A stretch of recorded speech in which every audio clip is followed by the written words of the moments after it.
کسی عزیز کو کھونے کا غم بہت گہرا ہوتا ہے، اور ایسے مشکل وقت میں اسلامی تعلیمات ہمیں ایک راستہ دکھاتی ہیں، سکون فراہم کرتی ہیں۔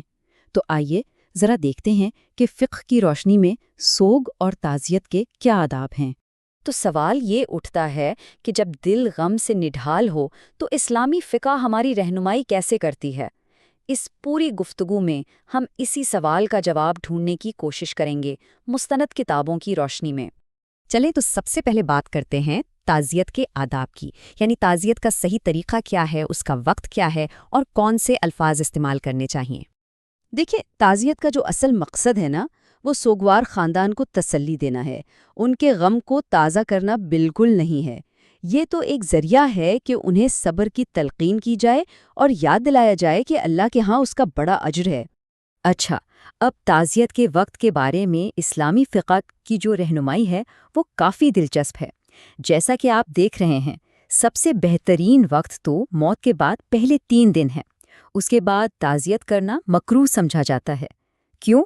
تاکہ خاندان کا غم بار بار تازہ نہ ہو۔ ہاں، ایک رعایت ضرور ہے، اگر کوئی سفر پر تھا اور نہیں پہنچ سکا تو اس کے لیے گنجائش ہے۔ صرف وقت ہی نہیں بلکہ الفاظ کا انتخاب بھی بہت اہم ہے۔ کتابوں میں یہ خاص دعا بتائی گئی ہے، آپ دیکھیں یہ کتنی جامع اور خوبصورت دعا ہے۔ اس میں سوگوار کے لیے اجر اور صبر کی بھی دعا ہے، اور میت کے لیے مغفرت کی بھی درخواست ہے، سب کچھ شامل ہے۔ آئیے اب اگلے حصے کی طرف چلتے ہیں، اور یہ حصہ ان سماجی رسومات کے بارے میں ہے جو ہمارے ہاں بہت عام ہیں، لیکن اکثر ان کو لے کر کچھ غلط فہمیاں بھی پائی جاتی ہیں۔ یعنی سوگ کے لیے اکٹھا ہونا اور کھانے پینے کا اہتمام کرنا۔ یہاں ایک بہت باریک نقطہ ہے جسے سمجھنا ضروری ہے۔ گھر پر تعزیت کے لیے 3 دن تک بیٹھنے کی اجازت تو ہے، لیکن اسے خلاف اولا کہا گیا ہے۔ مطلب یہ کوئی بہترین عمل نہیں ہے، لیکن اس کے مقابلے میں مسجد میں تعزیت کے لیے باقاعدہ بیٹھنا اسے مکروہ قرار دیا گیا ہے۔ اچھا، اب آتے ہیں اس سوال کی طرف جو بہت زیادہ پوچھا جاتا ہے کہ میت کے گھر والوں کی طرف سے جو کھانے کا اہتمام ہوتا ہے اس کا کیا حکم ہے؟ یہ رواج تو بہت عام ہے، لیکن فقہ اس کے بارے میں کیا کہتی ہے؟